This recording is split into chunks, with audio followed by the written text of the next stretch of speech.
In this video, I'm going to be talking about the shortage of primary care doctors, and I just read a report on US News and World Report that is saying that in the United States, 7,000 people die every year that could have been saved if we had more primary care doctors.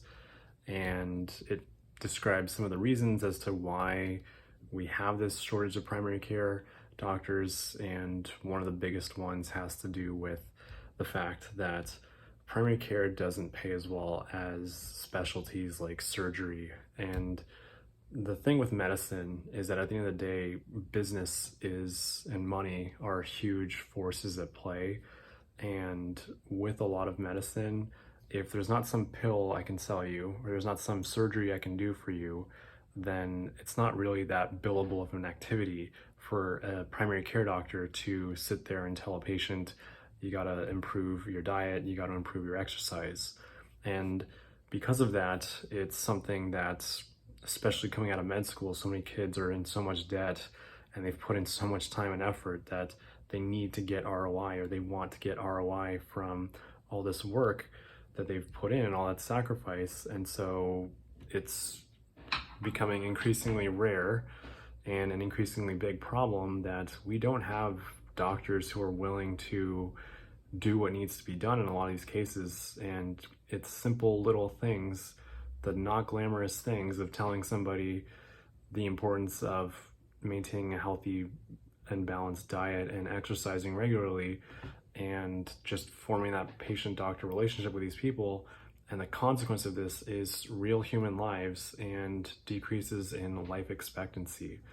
And so it is really unfortunate. And in this video, I kind of just wanted to describe one other problem that I don't think is really talked too much about in these reports, and that is just the competitiveness and the rigor of medical school is not something I think is conducive to an environment that makes people want to go into primary care. And so, like, what I mean by that is the entire medical school application process in the US, whether it's MD or DO, is basically a year-long thing.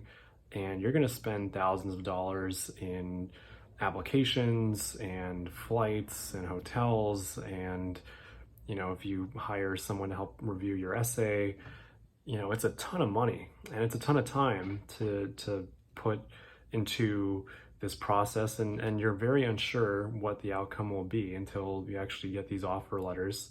And it's a very stressful process, and some people say it's rightfully so, because medical school is a huge commitment, and it is, because it's 4 years of your life plus whatever residency program you do if you're actually going to practice, and that could be another 4 to 8 years if you choose a certain specialty that needs those longer residencies. And so, by the time you're out of residency, like, you're already super in debt, because when you're a resident, like, your salary's capped at, $65K, and the tuition alone for schools, so like the school that I'm in right now as a first-year med student, cost me $60,000 just in tuition. We're not talking about living or food or any other expenses. So $60,000 just tuition. And so, deeply in debt. And so it's really tough.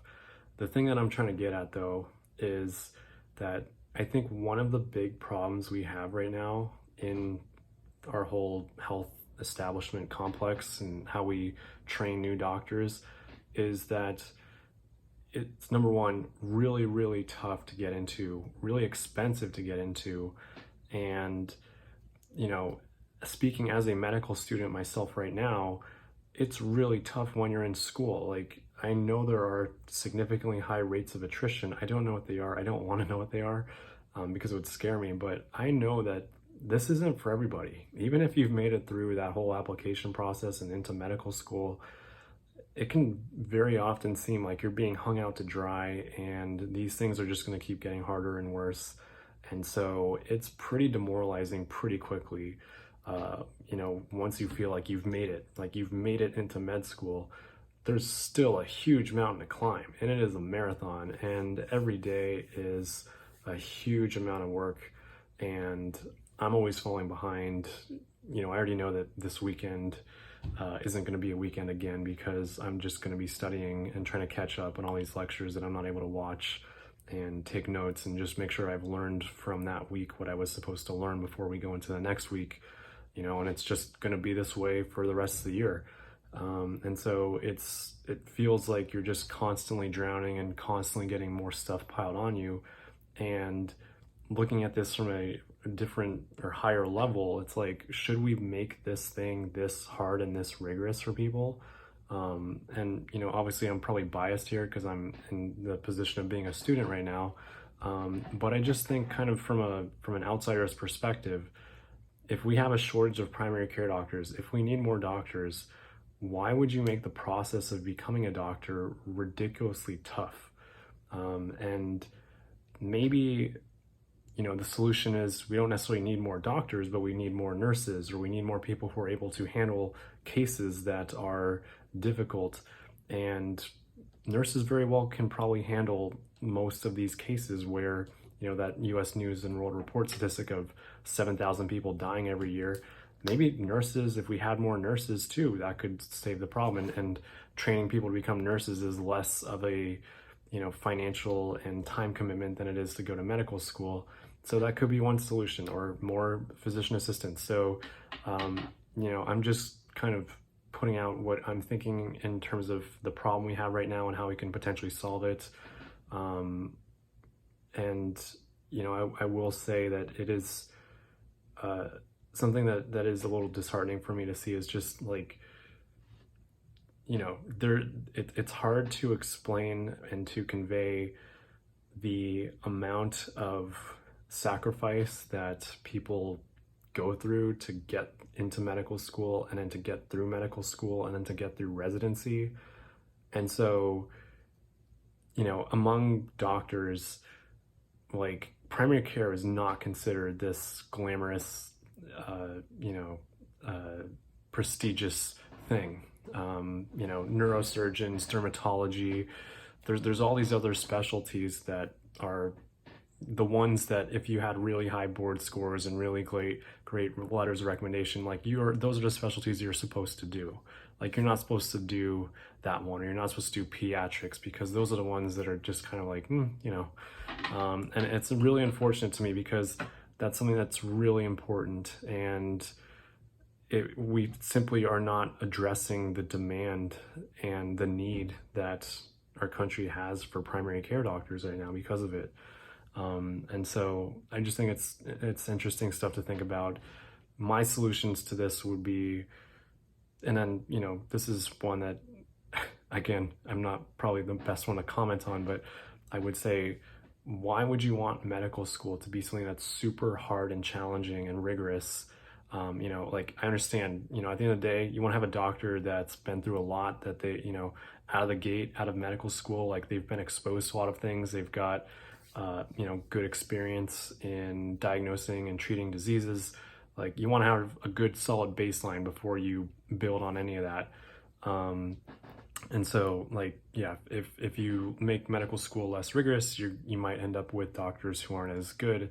And so the issue to public health would be that you'd be missing more diagnoses, you'd be developing ineffective treatment plans, and so that would be the cost associated with that. So, pros and cons to that possible solution.